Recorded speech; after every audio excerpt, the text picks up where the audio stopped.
What's up, YouTube? Jeff back again today. I have a very exciting video for you guys. And today we're going to be talking about the OnePlus Watch 2.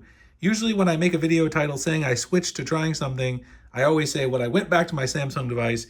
In this case, I switched to this from my Galaxy Watch 6 Active, and I'm probably going to stick with this as my main Android watch. I'll tell you guys why in this video. Before we get started, I do want to thank my son Jonathan for giving us some dinos in the video. We got the Spider-Man T-Rex. We also have the baby Brachiosaurus right here. If you guys haven't yet checked out my alpha link, make sure you sign up for the newsletter. If you guys are new to the channel, we do a free mystery box. If you order your Samsung devices from our affiliate links at launch, you get a free case, cleaning kit, desktop phone stand. We cover US shipping. It's a very fun program. We love giving back to the community. So definitely check out that in the links in the pinned comment description. So let's talk about the OnePlus Watch 2. I ordered this really kind of just thinking that I would play with it for a while, maybe sell it.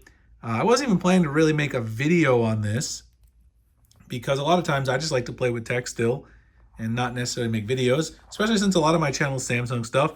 Sometimes I'll try stuff on other products and maybe not make a video about it anymore, but this was so good that I feel like I had to make a video. There's also some drawbacks, so I want to talk about it. So let's talk about first, what do I like about this watch?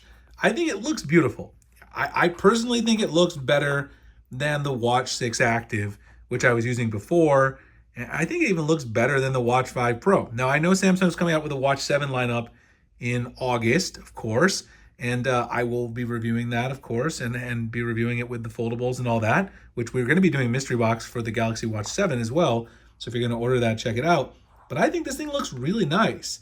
This black steel color just looks really nice. They have a green color as well. The band is super comfortable. The sport band that they have on this is very comfortable. You can also switch it out for any band that you want, which of course you can also do on a Samsung. But I think this has fit me really well, and I've been really impressed with that. The one thing I don't like in terms of the build decision is that this thing does have a crown on it. A couple of people have talked about this.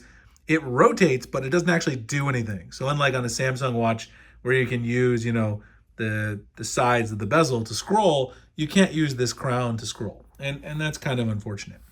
I also think the size on this one is perfect. That's one of the things I really liked about it. They only came out with one size. It's a little bit smaller than the largest Galaxy Watch 6 Active, but it looks really good on my wrist. I'll show a wrist shot in a bit, but very, very happy with the build and also the fit of this particular watch. Now, there are some drawbacks to this in terms of things that they didn't put in here that the Galaxy Watch does have. This only has a proprietary charger, so you can see the pins right there. You cannot use wireless charge. So right here on my desk, let me see if I can grab it. I have a Samsung SmartThings wireless charging station. And when I first got this, I, by habit, just kind of slapped it on here, obviously with the cable plugged in because I don't have anything plugged in right now. And it wasn't charging. And of course I forgot, oh yeah, it doesn't have wireless charge. So that's obviously a big thing because you're probably going to need to get an extra one of those proprietary adapters. Now, the proprietary adapter does just take any USB-C cable, which I really do like. That's a really benefit because some of them, they have their own proprietary charger that connects to the cradle, and then it makes it even harder. So you can get a couple extra cradles. They're pretty cheap, and then just any USB-C cable will be just fine. But that's definitely a drawback. I'm also a little worried about the durability of this. It's hard to see in the video, but I got a couple of micro scratches on this, bumping it into doors and stuff, only after a week of use. It doesn't look terrible. Because of this is a little glossy, which I think looks good, it might scratch up over time. My Apple Watch Ultra 2, that's one of the reasons I like that, even though the iPhone is not my daily driver. As a smartwatch, Apple just makes an amazing smartwatch, and I do wear it a lot because the battery life is great and all of that. So let's get into, speaking of battery life, the thing I love the most about this watch. Right here, I'm at 25%.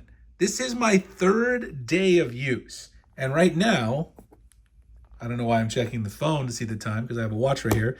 It's 5:28 p.m. This thing will comfortably get me through 3 days of use. This is with tracking some fitness, although I'm not a crazy triathlete or anything. Using it for notifications, which I get a ton of. Using it for some Google Maps, some things like that. Using it for some Google Pay, stuff like that. And I still have 25% left. That's absolutely insane. So those of you who don't know how OnePlus achieved this crazy battery life, and I'm also using the always on display. So when this is on my wrist, it's got the display on all the time. It doesn't go black. Obviously, it's not on the wrist right now, so the screen will go black. But I have the always on display activated. Still getting 3 days of battery life.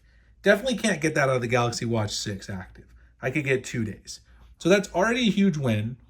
What I will say about this watch as well is that in addition to that, the way they use 2 different operating systems, they use their own operating system plus Wear OS as a hybrid, along with this new processor in the watch. They optimized all that together to get this really crazy battery life. And at the end of the day, there are some drawbacks, I guess, to that. One of the ones that I noticed, and I'll talk about this, grab the phone really quick to talk about this. You do have to pair this, and it's trying to read the watch itself.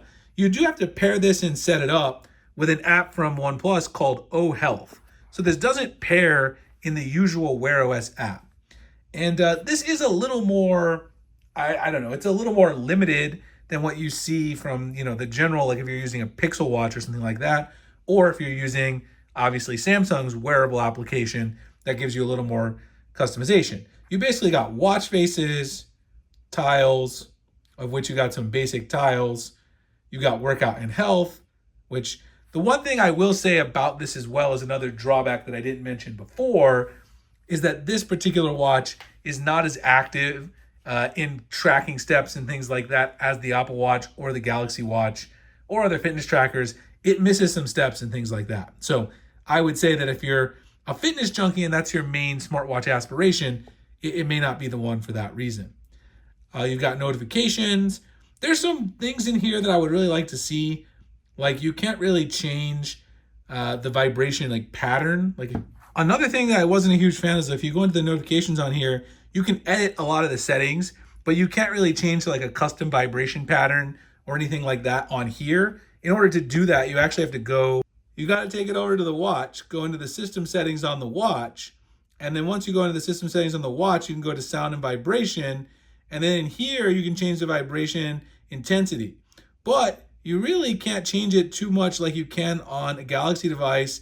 You can customize notifications, alarm, and timer, but it's not as customizable as you have within the Galaxy wearable app. So that's a little frustrating. Also, a lot of these settings, some of them that are on the watch, they're not also on the application. So that's another thing that's kind of frustrating. If you're coming from a Galaxy device or even from an Apple Watch, you're able to customize pretty much everything that's on the watch also inside of the application on your smartphone. So it's definitely, and it keeps scanning the watch, it's definitely not as customizable as either of those.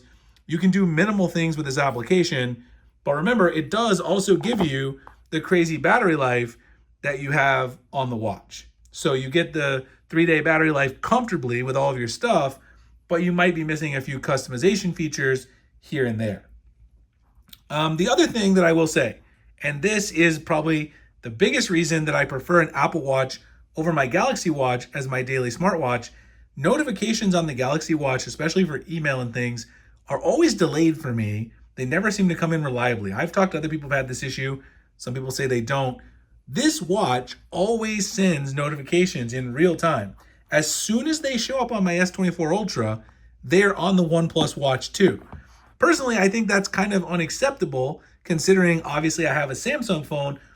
The Galaxy Watch should do that as well, but I've always had this problem. And I turn off all the battery optimization, everything that people will say in the comments, and I still don't get real-time notifications from the phone to the watch. I've played with every setting over the years. That seems to be something that happens on Galaxy Watches for me. So that's another reason I really like it. At the end of the day, for those reasons, because I use mine a lot for notifications, I'm not a triathlete, so the fitness accuracy isn't as big of a bother to me. Battery life, notification reliability, and I can still use all my Wear OS apps. I'm going to stick with this for a while till the Galaxy Watch 7 comes out, see if Samsung made some improvements, and then I may go back to it. Anyway, hope you guys enjoyed the video. If you did, like, comment, subscribe. Let me know what you guys think about the OnePlus Watch 2. It's also at a very attractive price of $250. Let me know if you're going to get the Watch 7, Watch 7 Pro, Watch 7 Active. Which one are you guys thinking about? I appreciate you guys checking out this video, and I'll see you in the next one. Thanks a lot for watching.